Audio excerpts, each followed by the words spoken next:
Today, we are joined by Pirates outfielder Joshua Palacios. You're listening to the Bucko Banner podcast brought to you by the Just Baseball Media Network. Cue the music. Rockin' 101, she compliment my taste. Whiskey in my lemonade, cause I like the way it tastes. Best seats at the Pirates game, they let me run the base. Yeah, my time is like my money, cause I can't afford to waste. Wifey is a lawyer, take my date to my dates. Order steak by the plate, send in case after case. Run my race at my pace, clear the grass of the snake. Welcome back, everybody. Now joining us on Bucko Banter is the man from Brooklyn. You already know the vibes.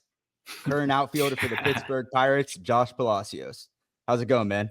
What's good? What's good? Thanks for having me on. Excited to be here, man. And that intro video and song is fire, son. I've never heard that before. That's fire. Yeah, that's our good friend Jordan Montgomery from Drive 'Em All Black Records here in Pittsburgh. Check him out. He's legit, man.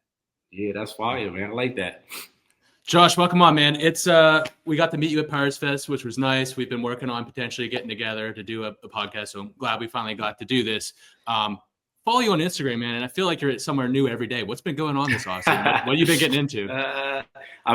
Wherever the work is at, I'm there. So all season I'll be bouncing around. One of the things I like to do is just learn from whoever I can learn from, piece all things together, and kind of just build into my own kind of Frankenstein.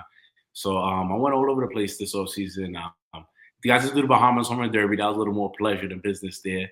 And spent time in New York City, spent some time in Maryland doing a motor preference, spent some time in Tampa hitting, spent some time with JP3 in Arizona hitting. Trained at Exos, trained at Turn 2 Fitness. So I trained with my boy Allen. So I got resources from everywhere this whole season. What I love is like a lot of your videos you're still in New York, right? Like most of the time, like you're true to your roots. You had the battle through the grind there to get to where you're at, and you still go back where a lot of guys are kind of based in Florida or Arizona or Texas or wherever the weather is warm all year round. How has that contributed to your success staying true to yourself? It definitely grounds me. It makes me more appreciative of what I got and where I'm at right now. And there's a quote from my mom that I'll never forget. I was probably about 16. And I was annoyed because I wasn't getting scouted, and none of the scouts would show up to New York City. None of the colleges would show up to the games. And I was like, send me to Florida. Let me go live with grandma. Let me go ball out in the baseball pipeline. My mom was like, if you don't make it from New York, all these problems that you're having right now are going to be problems for everybody else coming behind you. So I remember that stuck with me. So I always make sure I go back, and it's nice to train at home to show look, we got the same resources. We're doing the same things. I'm just like you, working out the same facilities as you. If I could do it, you could do it. Just give some inspiration, some hope. Yes, sir. Absolutely. Adam didn't. I grew up in Western PA, like an hour north of Pittsburgh. So playing baseball growing up was, a very short amount of months, and you had to make the most of it. But you played all other sports too. So that helped in development. But speaking of New York, let's stay on that topic. You were the 2013 New York City High School Player of the Year. Throwback. What was that like, the baseball scene in the city of New York? And, how did that, shape you into the player you are today? The baseball scene in the city of New York is crazy. It's hectic. There's a lot of trash talking. There's music. We got drums. Guys will be playing drums in the dugout doing chants. If you don't have a drum, you get a bucket. You empty the ball out, and we got chants going. It's always energy, vibes. So the way I play baseball now is just an emulation of what high school baseball was when I was playing in New York City. Guys are pimping singles, talking crap back and forth. It was like Ruckus Park basketball. It was like that. Yeah. The whole week is yo, we're going to play your team. When we see you, we're going to smoke you. Guys are talking about, if we win, then I get this and this, that, and the third. It was crazy. It was energy, but it was super competitive. Everybody knows everybody, so you want to be the best and you want to be everybody in the game. So it definitely helped drive that competitive energy I have and that energy of enjoying and loving the game. Because like you said in Northeast, we don't get to do it all year. So when it is time, you got to enjoy it. Yeah, I grew up I'm from Pittsburgh. I lived here till about middle school, high school time. And then I played all of my ball in South Florida, and it's every single day down there. It's whether it's perfect game tournament, showcase, high school, fall ball, it's a lot. It's exhausting, but I think you kind of lose the fun in the game compared to what you just described, just trash talking, having fun, pimping a single, enjoying that moment when you're playing every day. So, I can relate. Miami is not, if what you just described is kind of like baseball in Miami with the drums and we had like golf carts going around selling Cuban sandwiches. So like that's baseball for me. Like that's fun stuff. But how is it different like on a grind level? Because I know like for me, I could drive to the field in Florida. There's probably 30 fields within like 5 minutes of each other. Whereas like New York, you're hopping on the train to get to where you need to be. How much of that like takes out time of the day? And like, is there any point where you were like, hey, like this might not be worth it, or like I'm exhausted? And I know you had like good support in your family, but talk us through how that, maturation process developed. Oof, yeah, it's definitely not easy. The resources tend to be limited in New York City, which is crazy to think. One of the biggest cities in the world. But like just like a high school day for me, when I was going to high school, I would go to school, finish school at about 2:00, hop on a train, take a train an hour away to the other side of New York City, hit for about 2 hours, do my throwing and everything, take a train an hour to the other side, work out around like 7, 8, work out from like 7 to 9 o'clock, and have to take a train another 20, 30 minutes back home, do my homework, eat, and go to sleep. And then even when you're playing high school baseball, like everybody else is on these, like I see guys in Florida that are on school buses, like getting driven the game or in their own cars. It's like, yo, when our game's over, sometimes they have to let us out a period earlier so we could get on the train and make it to the game. So it's usually you hop on the train as you and your boys, you're going wherever you got to go, got to pay attention, got to be alert on the train. And then when you get there, it's like there's 20 minutes before game time, take a swing or two off the tee, stretch your arm out, and then it's time to compete immediately. So those things, though, definitely drove me to like make things work a little harder and be more focused. Because like, dang, if I could do that, now when I just got to show up to the park, it's easy money. Yeah, absolutely. I love that you took that advice from your mom and you stayed in New York City, because I feel like, I mean, I started playing, I'm 30 now. I started playing travel ball when I was like 13, but I'm hearing parents now putting their kids in travel ball at like 8. I'm like, that's insane. It just gets younger and younger. And with perfect game, guys are focusing, sports specialization is becoming more of a thing. And I feel like guys, they go down to perfect game. The purpose of it is to be seen, and guys go out there and throw their arms out, or just, they play for showcases. What are your thoughts on the whole showcase circuit? And also like, how do we bring back excitement around baseball in the inner cities? Because I think that's where it might be dying. Yeah, 100%. Number one with the showcasing, like I tell a lot of guys, they always ask me, where do I need to go to get seen? Where do I got to go to get drafted? Where do I go to the major leagues? I tell them, go to the gym, go to the cage. Like showcasing is great and all, but you have to develop. There has to be a long-term idea in mind. So if I'm looking to be a major leaguer, like cool, today I may throw 92 and they may see me at a showcase throw 92 and that may be great. But the long-term focus should be on how do I develop myself into a major leaguer? And if you do those things, it doesn't really matter what resources you have.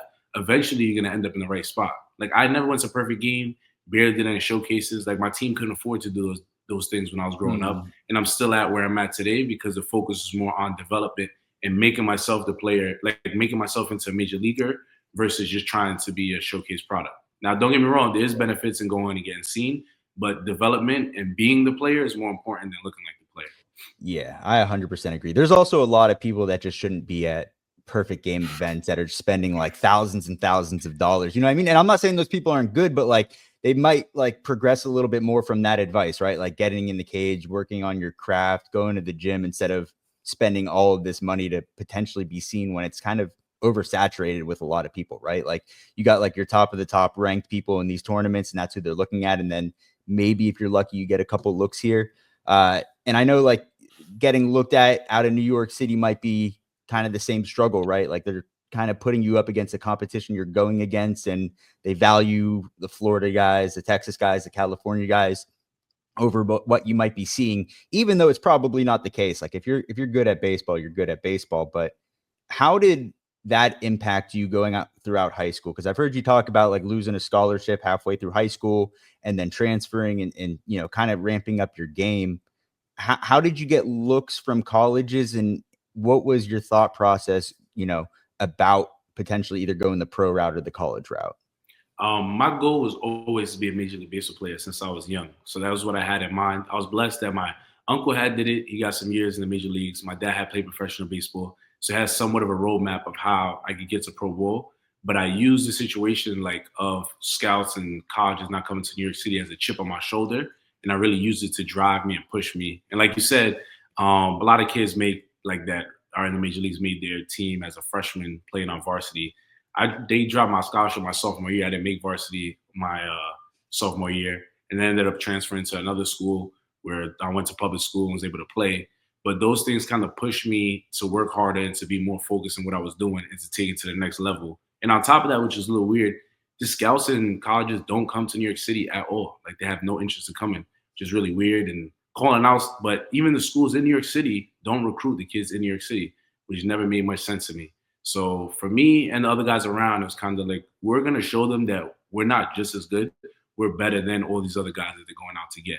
And like they would go here, there, and they would go all around the city and not come to the city. So it's like, all right, we're going to make you have to come to the city. Like we're going to be that good, and we're going to show that we're better than the guys in Florida, the guys in Texas, guys in California. It's a basketball city, man. That's what they're coming to see. No, but no, you touched on your family. It sounds like you come from a baseball family. Your uncle played for the Royals, I think. You said I heard you on another podcast talk about this experience with Ellis Burks and your dad. That was really cool. Yeah. And then you got your brother Richie. Like there's a couple of years between you guys. How much did your family play a role? I think you've kind of answered that, but how much did you and your brother push each other growing up to be better? We push each other a lot. I mean, when we were younger, it was more me pushing him because I was bigger and I was stronger. So he would always try to keep up with my team, keep up with what I'm doing. And we always had him along. He was definitely working harder than the guys his age because he was working like he was 2 years older. And as we got older, though, like as he started to fill out and get older, we got to start pushing each other in pro ball because they'd be like, oh, I hit in low A, I hit, I don't know, 380. And he was like, all right, well, in low A, I'm going to hit 400. And like I go to double A and I hit 280 with 7 jacks. Like, I'm gonna hit 8 jacks with 300 and constantly trying to one up each other. Now we're in the show. It's like I hear that he hit a home run. I'm in the batter's box. Like, all right, it's time for me to have to turn it up. Like if I'm in a little bit of slump and this guy's cooking, all the boys like cooking me in the group chat, and I've got to level my game up because I got to make sure he's not showing me up. But it's good to have that guy there, like have a brother like that, because I could always rely on him. He could rely on me, and you're inadvertently always pushing each other, trying to one up each other. Your college experience is probably more familiar to most baseball players out there than the guys that typically went to like right to an SEC school or ACC. I know I can speak for myself. Like I went to a D2 school. Scott went to D3. Then I went JUCO route. You kind of did the same thing. We were at Stony Brook, for just like a cup of coffee. Yeah. And then went down to San Jack. And what motivated you to kind of go down the San Jack and take that step to JUCO? Because some like from outside looking in, a lot of people are like, why would you go to a junior college? When in reality, like a lot of junior colleges out there will beat up on SEC schools. Cool. Like Yeah, they're San like, Jack. I've played against like NAIAs that'll just destroy whoever is coming by. But like, what was the thought process there? And what kind of experience did you have at San Jack? Oh, first of all, shout out to all the JUCO bandits out there. We holding it down, baby. Holding it down strong. But the real reason why was I remember I went to Stony Brook. I had a pro day, and I was there, and it was the same scouts that were looking at me in high school. And like being in New York, it like took 6 scouts to get to a guy who actually could make a decision. So I remember I had a pro day, and I went about the pro day, and they were all happy and excited. And the scout came over to me and was like, "Oh, it looks great. Like you're developing, you're getting better. But unfortunately, like we're never gonna know how good you are because we're never gonna be able to assess you based off of the competition you play." And that pissed me off like to the core. I'll never forget him saying that. So I'm like, damn, I'm doing everything that you're supposed to do. Like in the showcases, I'm showing out. In the games, I'm showing out. Like, what else do you want me to do? And they keep just like moving the goalpost on me. So I remember after that happened, I went back. I called my coach, Darryl Tebu. Shout out to Darryl. He actually helped me get a lot of college looks and situated Stony Brook for me and San Jack. And I called him. I was like, hey, I want to go down south and I want to go to the best pitching conference in America. Like, I need to prove to these guys that I'm the best hitter, that they're like, I can hit against the best competition. And I remember he made some phone calls and the options routine Miami-Dade, and I would have a red shirt there or go to San Jack and I would have played immediately. And he was like, honestly, San Jack and Miami-Dade, 2 best JUCO pitching conferences you could get. I told him I'm going to play at San Jack. Let's go play in San Jack. And it was one of the best pitching conferences I've ever seen. Like on the team, we had probably like 4 or 5 guys that could touch 98 and plus. Wow. So it was definitely a little bit of an adjustment, but that was the reason why. I was like, I'm going to go where the competition's at, and I'm going to prove to these guys that can play. Sounds like you kind of answered this, but how did your game evolve from going from San Jack to Auburn? Because you're going from a JUCO right into an SEC school. I mean, In JUCO, these guys were absolutely filthy. Like the stuff that I seen in JUCO was probably better than the average stuff that's seen in the SEC. Granted, your SEC starter is going to be every number one starter in the SEC is probably a first rounder. But I remember that team that I played on in JUCO. I mean, Taylor Hearn's one of the guys that was on that team. He was like the Tuesday guy. He ended up being former Bucko, major league starter, lefty throwing 98. He was like our Tuesday guy. It was absolutely ridiculous. So iron sharp as iron. We were the pitching that I was facing in scrimmages and on the daily kind of prepared me for the SEC. SEC was a little more tactical to me, like how they approached it. But on the basis of just stuff, JUCO was prepared me for the next level. It's also like a similar grind compared to, I mean, like minor leagues is a whole different story, but like going day to day at a JUCO is like you only know it if you know it. You know what I mean? Like it can be rough. But I know you got drafted before you got drafted by Toronto, right? By the Reds. Mm-hmm. Yeah. What was the decision there not to go? Because it was in the later rounds. Did you have some type of like outline of like, hey, like if this doesn't happen, then we're going to continue on the JUCO route, college, and then keep proving ourselves? Or was it just too late in the draft? Honestly, I was just fiending to go play Pro Bowl. High school, I got the call for the 11th round, and me and my dad had talked, and it was like anything 10 later, we're not going to take it. So I didn't take it. That year, they called in the 31st, and I just wanted to go play Pro Bowl, get to major leagues. And I remember my dad was like, look, what's the goal that you set for yourself? And I was like, my goal is to be 5th round or higher. And he was like, are you going to give up on that goal that you set for yourself and that we made the agreement on? Or are you going to lock in on that and see what you're really capable of and develop yourself to be that type of guy? And I really, really, really wanted to play Pro Bowl. I remember my dad telling me that, and then my uncle coming in, my uncle Ian, actually. He was like, hey, it's a business. The later rounds is more difficult, less opportunity. Like, continue playing in college, get your education, and see if you could do better and develop yourself to become better. And that was probably one of the best decisions I ever made. Shout out to my family for helping me on that one. But I'm not gonna lie, I was fiending. I was like, sign me up. I'm trying to get this show as fast as possible. But it was more of a business decision. Like, hey, let's wait till we can get some more money. That'll give you more opportunity and to give you some leeway when you get into Pro Bowl. And man, the waiting paid off. I mean, the patience and you know, betting on yourself, because you went 4th round in 2016. And you know, funny story. I was actually in the Blue Jays organization in 2016, not as a player. Next best thing, a minor league video scout. All right. Yeah. Spent my summer in Bluefield, man. That was experience. Oh my gosh, I feel bad for you, bro. yeah. Vladdy, that was his first year in the States. And I was in the Dunedin clubhouse when you got drafted. No way. Yeah, we were down there training beforehand, and I mean, a lot of the guys you got drafted with, I spent the whole summer with. Like Bradley Jones was like our best hitter that year. He was absolutely nasty.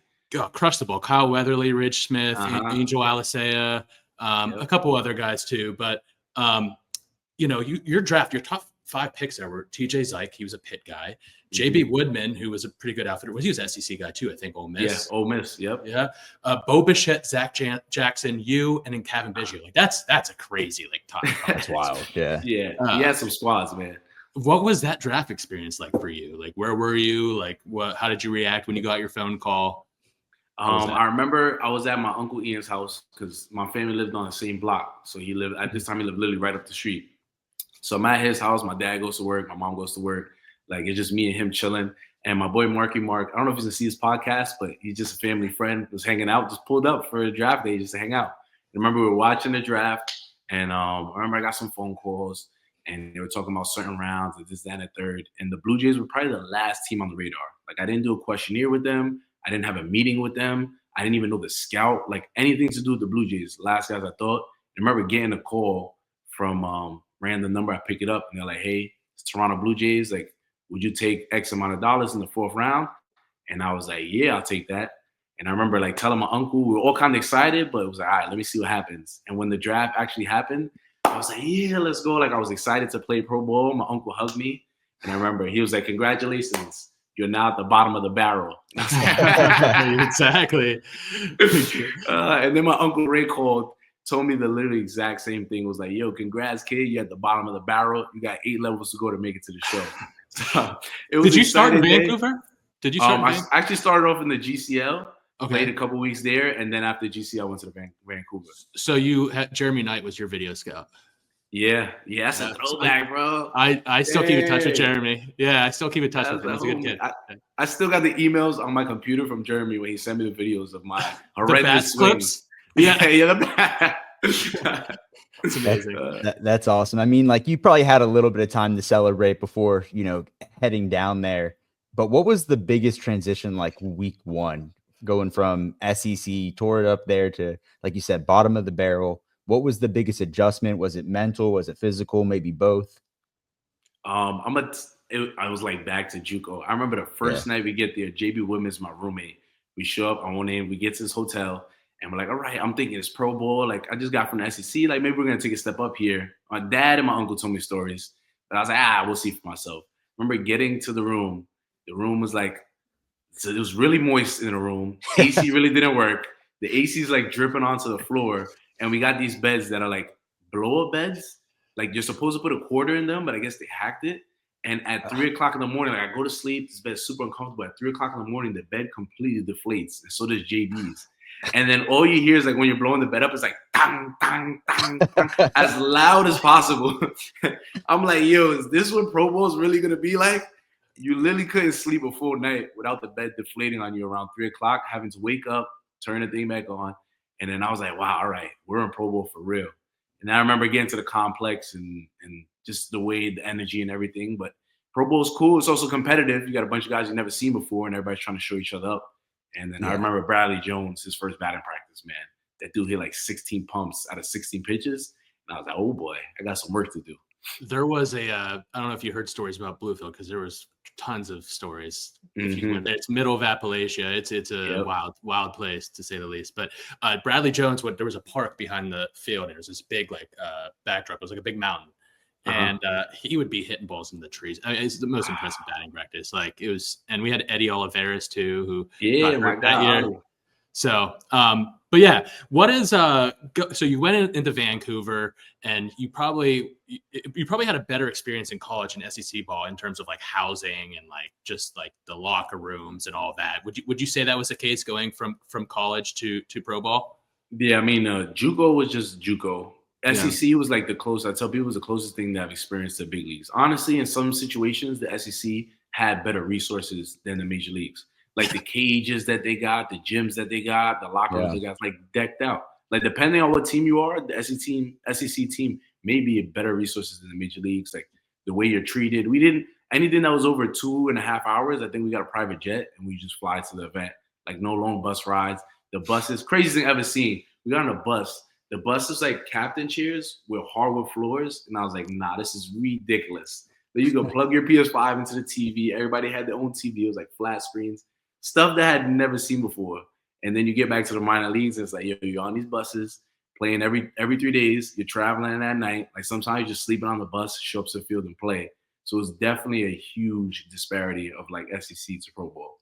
Yeah, a lot of people think it's like the 4 seasons. It's like the exact opposite when you're going. I remember 1 season, bro. Yeah, it's 1 season. We had when I was in high school, we had like an alum. His name was Chris Britton. He had a cup of coffee with the Yankees, and he was coming back to like our field, the rehab. And we would always be like, yo, what's the show like? Tell us about it. He's like, I'm not going to tell you about the show. He's like, but I am going to tell you about the minor leagues. He's like, you better like roommates and peanut butter and jelly sandwiches. It's like, he's like, that's all it is. And he's like, it's a struggle. Like, if you can get through that, you can get through anything. But like, I know we had like Nicky G on the show, and he was talking about like his minor league experience. I know he's a first round guy, but like for most guys, it's like, you're living with like 4 to 5 roommates. You're sharing stuff. You're kind of switching off like who gets the bedroom. And then you got to go out and face like a guy throwing 98 and then come back home. What was that transition like not having like the everyday privacy, and then also just not having time to like mentally collect yourself on a day-to-day basis? Yeah, it was the old minor leagues too, before like the revamp of it. So it was crazy. Like, I remember showing up to Vancouver, and it's like more of minor leagues because GCL, you get a day off. Showing up to Vancouver, and it's like every bus trip is like 4, 5, 6, 7 hours. I'll never forget the first bus trip I get on. I go up there, I get a couple hits, whatever. It's like, all right, we got a bus tomorrow at 3 a.m. And I was like, 3 o'clock in the morning? I'll never forget. We literally got on the bus at 3 o'clock in the morning, and we showed up to the next field at 3 o'clock in the afternoon, put our bags into the hotel, went straight to the field, ate like a couple peanut butter and jelly sandwiches, and did a full practice and played a game. I was like, bro, what is going on? I remember we were like on the bus, we're curled up on the floor, like sleeping on the floor. Guys are like taking turns of who gets the seat and who gets the floor and like ripping back and forth. Man. It was like 50 guys on one bus.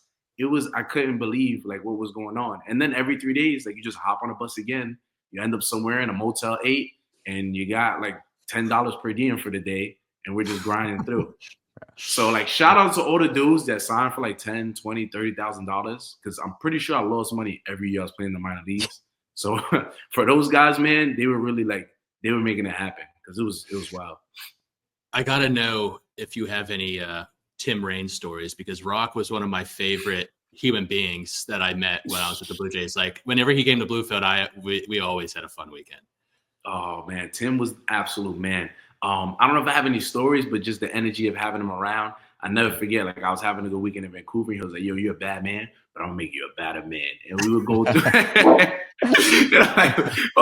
bad. Like say I was like, all right, say less. I'm down whatever you want. We would get outside, we do the outfield work. He always kept the good energy and like always had us laugh, and he kept things light and like fluid. He would tell us a whole bunch of stories about what was going on in the big leagues and what happened in the clubhouse and stuff. Because you know how it is. Your mind guy, like, what's the big league like? What the big league is like? But just having Tim Raines around was really a blessing. Like helping us with stealing bags, defense, hitting. Like having a Hall of Fame guy like that is just priceless. Yeah, some of those guys that they brought around, like Delgado came around, like Sandy Alomar was the man. Man. The Blue Jays had some good resources for sure. Mm-hmm. What was it like? Speaking of like you have those resources at your disposal, but at the same time, like you just mentioned, you're on 6-hour bus rides. You know, you got games every single day. You're eventually like, it's baseball. Like you're going to hit a slump. You can't buy a hit for, periods of a time. Like, how do you make those adjustments with that type of schedule? Oof, number one, you got to be mentally strong. That's number one. That's why I kind of credit everything I had to go through in high school. Is like, look, I've put in a lot of work. I've done a lot of things to get to this point. Like, I'm not giving up at this level, because it becomes really easy to give up. Like, I'm just going to make it through the day just so I can get to sleep and make it to the next day. And the reality is you got to take everything one rep at a time, one pitch at a time, one game at a time, and try to be present and maximize what you could do. I remember like showing up to the park every single day. I get there at 11 o'clock in the morning in Vancouver. I'd hit in the cage, eat, go back, hit outside early work, come back, do my defense, and then hit batting practice, come back, hit in the cage, come back and hit on the field. And I remember when I first got there, I was in a slump. I was struggling. Pretty much in the beginning of pro ball, I was struggling until I learned how to manage the at-bats. Like when you're sleep deprived and you're exhausted and you're in the middle of nowhere, it becomes hard to manage at-bats, because like, hey, you got to separate your feelings from what needs to be done. You start locking out what needs to be done, what I have to do this at-bat. It started trimming the fat on the wasted at-bats and really started getting me locked in and helped me get out of that slump. Do you have like a welcome to pro ball moment? I think I heard you tell a story about Chris Colabello on another podcast, who is absolutely hilarious, by the way. But I think it was a true Troy Tulowitzki story. That was pretty funny. Yeah. Oh, dang. It was when there's a couple of them, honestly, but the Troy Tulowitzki one, I remember sitting down at the table. I forgot half the story, but I was looking at Troy Tulowitzki the whole time, just like looking at him. And Chris Colabello was like, bro, he's a human being. Just say hello. It's Troy Tulowitzki. And I'm like, bro, I've been watching this guy on TV my whole life. Like, I can't believe I'm sitting at a table with him right now. And shout out to Chris Colabello. Like the beginning of when I got signed, I was in rehab for my wrist. And I remember being with him every day. And my welcome to pro ball story on this podcast would be like, I remember the first day of hitting live ABs. I'm watching Chris Colabello hit. And the first pitch he sees, he goes oppo taco, like 410. And I was like, holy crap, what is going on? Like, I can't do that. This guy's a major leaguer. He's like, yo, get in there. Just get your swing off, you'll be good. And I was just watching him pretty much hit for the cycle and live at bats. And I'm going through like trying to get my knocks oppo. And I'm like, I definitely have some work to do. And I remember him coaching me up and like getting my mind right and teaching me what pro ball was like for about 2 weeks. So I was appreciative of that. But man, when you first see a big leaguer like do what he really does, like you come out of college thinking you're the guy, I was like, oh man, yeah, I gotta get in the gym. Right. What was like going from like level to level? Because I know you were kind of like year to year, right? From like like lower levels to AA to AAA and eventually to the show. But like, was there noticeable adjustments that you had to make from each level? I know like every player that we have on the show now, they're like the jump from AAA to the show is like the greatest we've ever seen. Like the competition is just that much higher now. When you were going through it, did you notice that type of like jump in talent?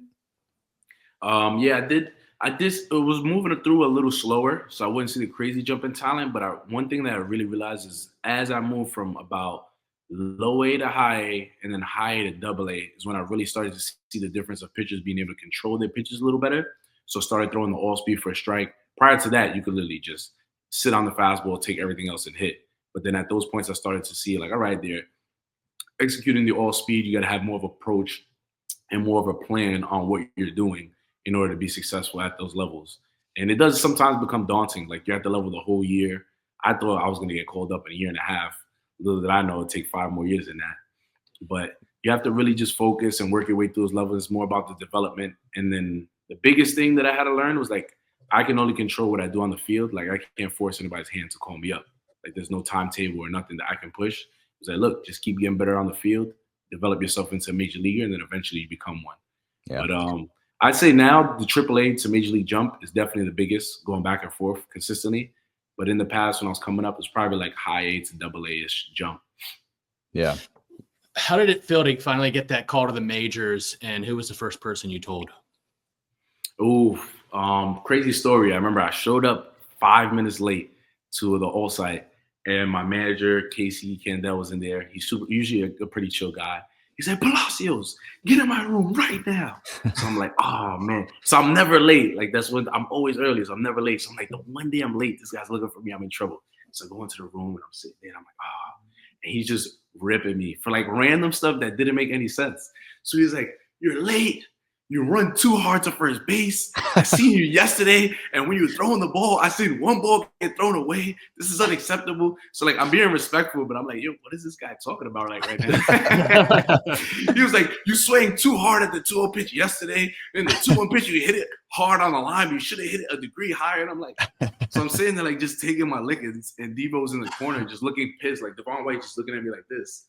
And I'm just looking at him like, I'm sorry, like, I'll clean it up. What do you need me to do, coach? He's like, what I need you to do is pack your bags, go over to Dunedin because you're getting called up to the big leagues. And I was like, wait, what? What are you talking about? I was so confused because he was just cooking me for about 20 minutes.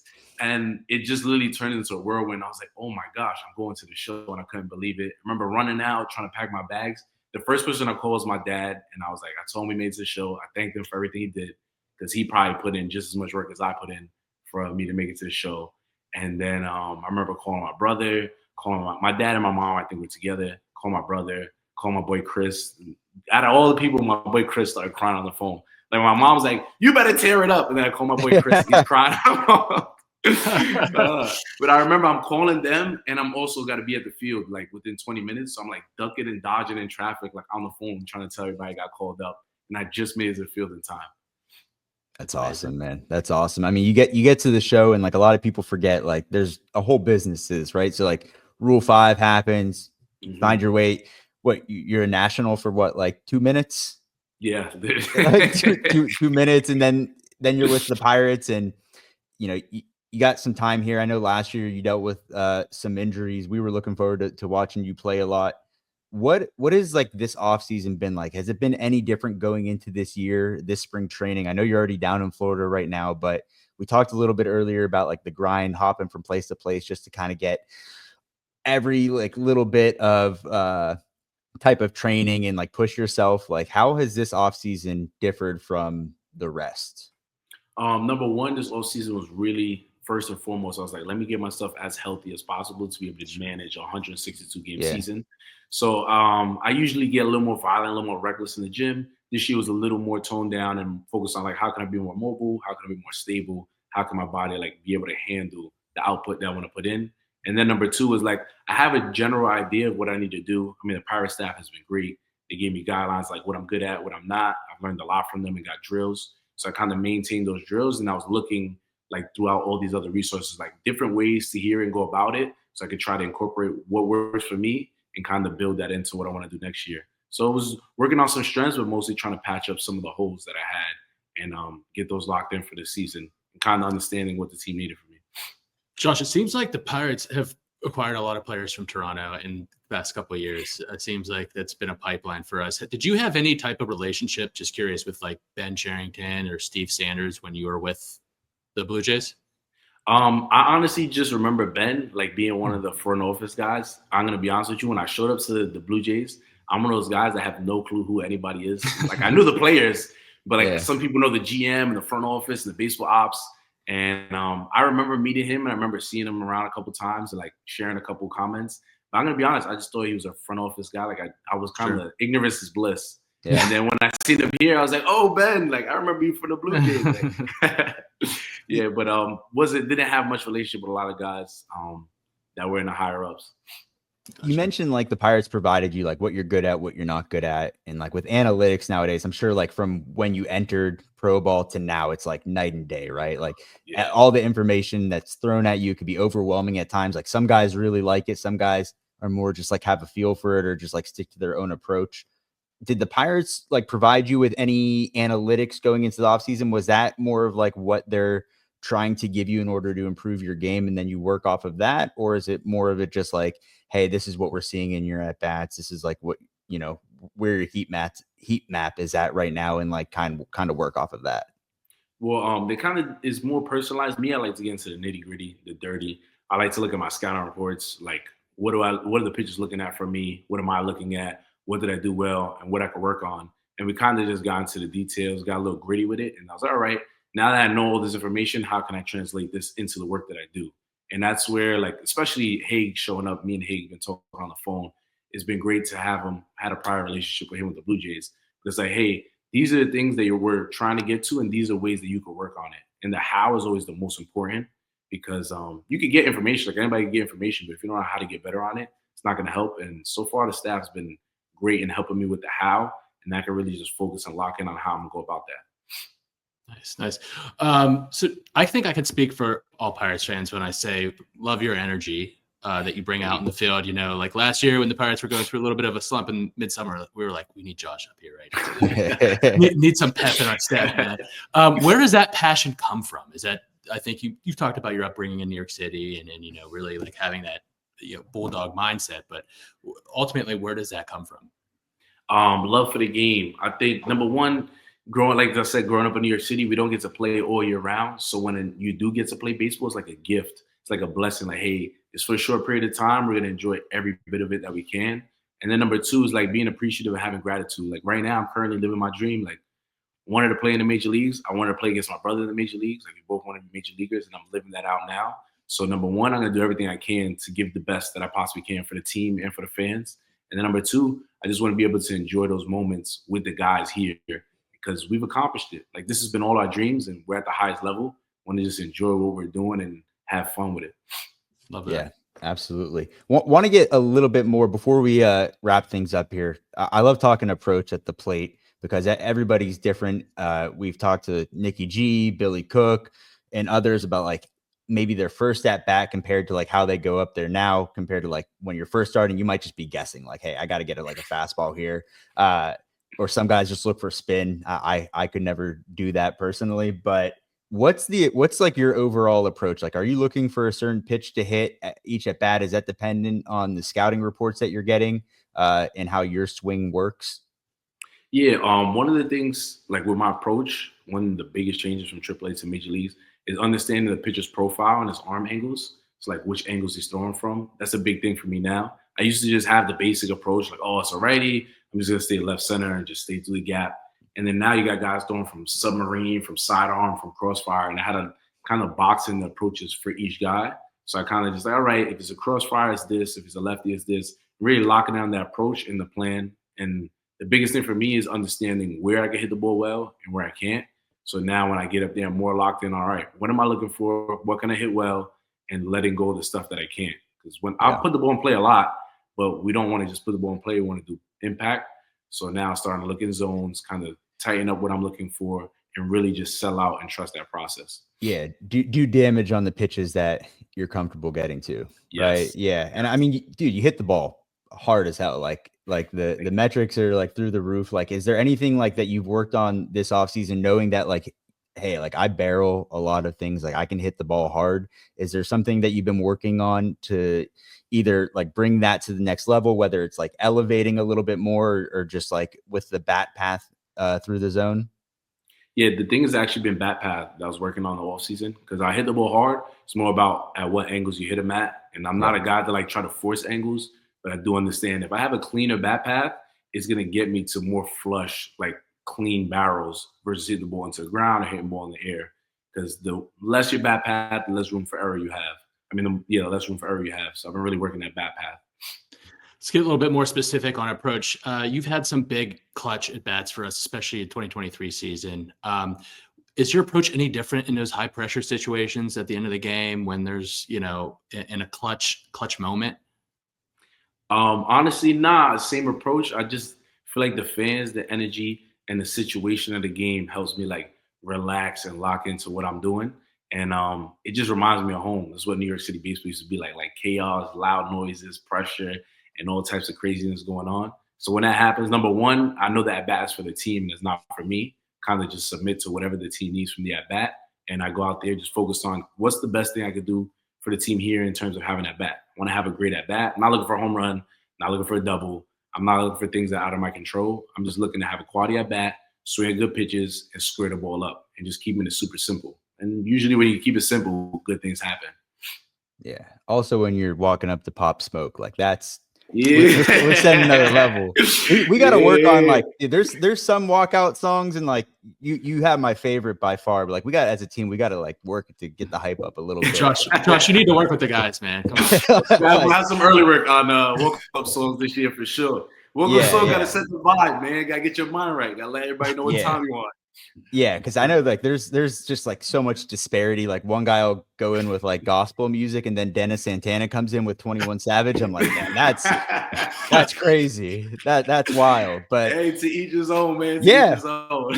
Whatever gets you going, man. But we like to do a couple like quick games just for people to get to know you a little bit more. Scott and I pretty much only listen to rap. We're big Pop Smoke fans. I've heard you talk about like some New York rappers, but I'm curious. I want to play a little game with you. If you could blind rank these five Pop Smoke songs for us. I bet. Yeah. I bet. We took. I created a list earlier today of my 5 favorites. Scott did his 5. Kind of just put them together. You give me where they're at. I say less. I like this game. Let's go. All right. We'll start with Invincible. All right. This is out of 5. Out of 5. Yeah. All right. Boom. That's tough. I'm gonna have to right go off 3. The bat. 3, yeah, All right. 3, yeah. All right, we'll go. Saving room for later. All right. Welcome to the Party. Oh, that's 2. Might be number 1 for me. Oh yeah. Welcome to the Party. Yeah. That's one of my favorite songs. Definitely one of my favorite songs, and that's the original Pop.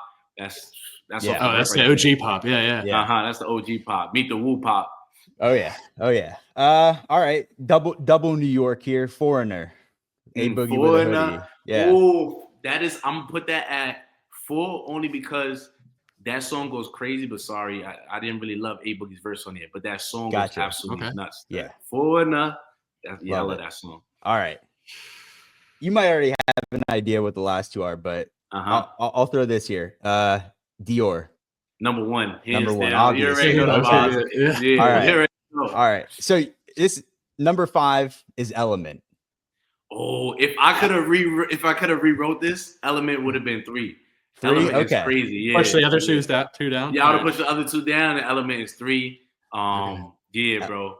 Element is my personal favorite, honestly, but yes. I love all 5 of those. So that would be another. If I could do another pop song, it might be Element and then Shake the Room. Shake the Room. Shake the Room is crazy. Have you ever thought of changing up? Like, has Dior always been the walk-up music? You ever think about changing that up? Yeah, I was actually the first guy ever in Pro Bowl to put Pop Smoke as his walk-up. Obviously, being from Brooklyn. Yeah. Swear.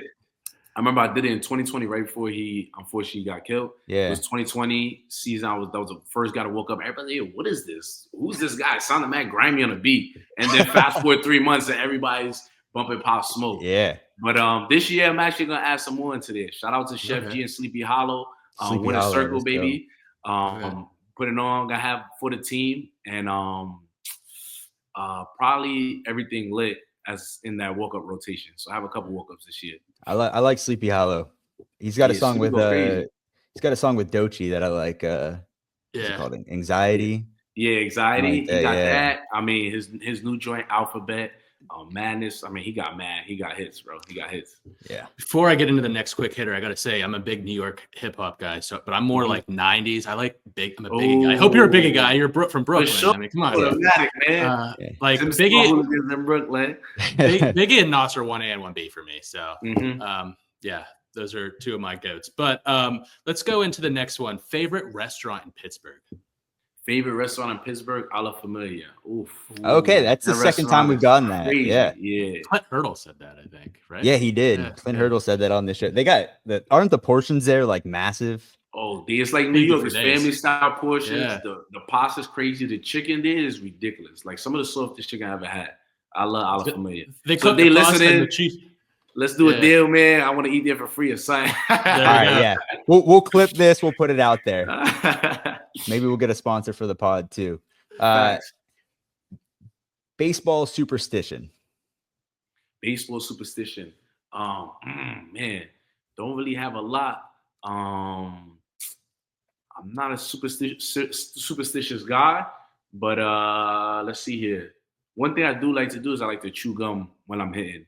Like you see a lot of, I like to chew gum. Kind of relaxes me. Kind of makes me like chill. Kind of gives me that mentality of when I was a kid. You know, you got a little big league chew. You up to bat. You blowing bubbles. You kind of just chilling in the park. I like to do that in order to like relax a little bit. Okay. All right. I'm gonna be that guy. I'm gonna pit you against your brother. You're from New York. Hopefully you're basketball fans, and hopefully you're Knicks fans. I'm a big Knicks fan. Automatic. Come on, Knicks tape, baby. Right. We're winning the East this year. That's fine. Yeah. But who wins in a game of 1-on-1 between you and Richie?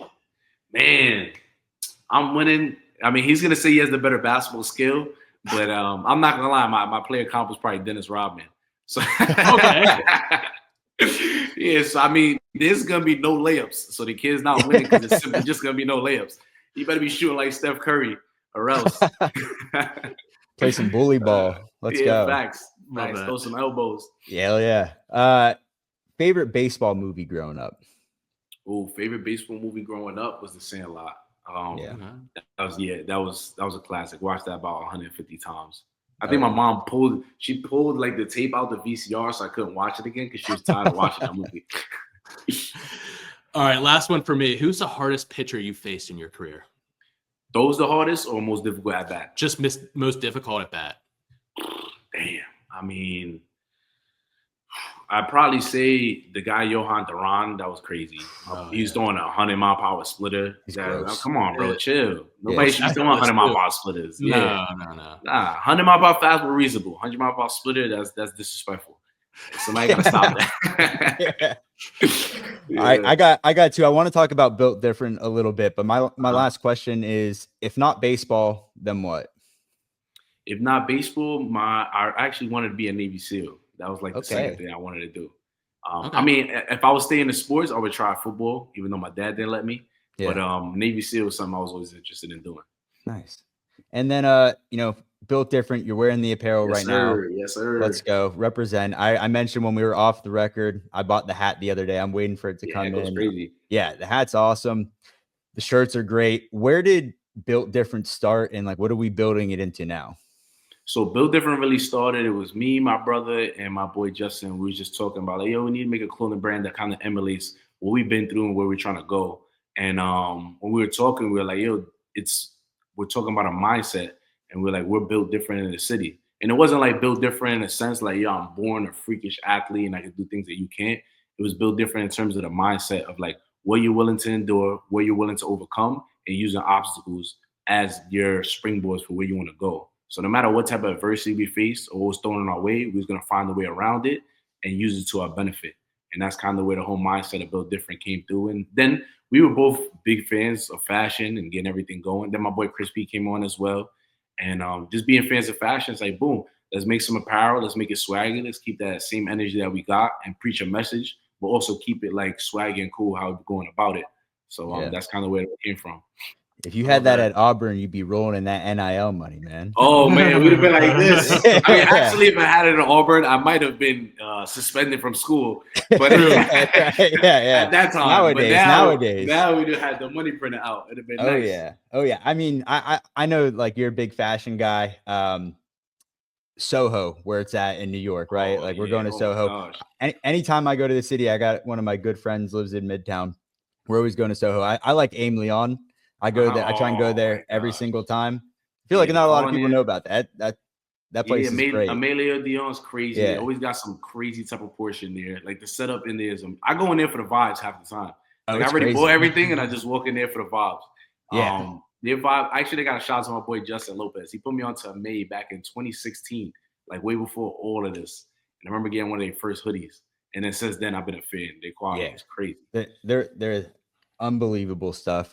Give me a couple more recs if I'm going to Soho this year. Where am I stopping in? So you're going to May. You got to stop at Kith. That's like a staple in New York City, Kith. You got to go to Bape. The Bape store there is crazy. Sneaky store if you like colors is Stone Island. Stone Island's a good one. Purple just dropped the store. I love purple jeans. You go to the Webster. They got pretty much everything. If you go in designer, you got to stop at the Supreme store for sure. And then you want to get some pizza, you got to go to Ruby Rosa. Get the tie-dye pizza. They got they got vodka sauce, marinara sauce, and pesto sauce on pizza. And that pizza goes great. I've been wanting to try that. I see that on Instagram all the time. Oh, man. Ruby Rosa has the best tie-dye pizza I've ever had in my life. Hands down. All right. Interesting. Well, we'll get it out there. Yeah, no, absolutely. Back to Built Different though, real quick. I love that you're sticking to your roots and you live by this mantra and you've built that into like more than just like a clothing brand, I guess, like it's a lifestyle. And where can people, the listeners find Built Different? You want to plug like the website and everything like that? Yeah. So the website is builtdifferentathletes.com. And then if you look us up on Instagram, I'm pretty sure it's Built Different LLC, or no, it's Built Different Athletes on Instagram as well. But at Built Different Athletes, we got hats for sale, we got shirts for sale, we got a lot more. We got sweatsuits dropping, we do jerseys and uniforms. We actually making jerseys for Grand Street campus, New York City champs in baseball last year, making some uniforms for high schools and stuff like that. So we kind of doing everything right now. But go check out the merch. We got that heat. The quality goes crazy. It's unmatched, man. Let's go. Hell yeah. I'm excited. Well, Josh, we can't thank you enough for hopping on here. Hopefully we get to have you on in the future. And we'll actually be down in Bradenton in a couple weeks. So, we will. We'll hit you up for sure. But good luck this year. And, hopefully we'll see you soon and appreciate you. Appreciate you guys having me, man. It's been a pleasure. Can't wait to be back.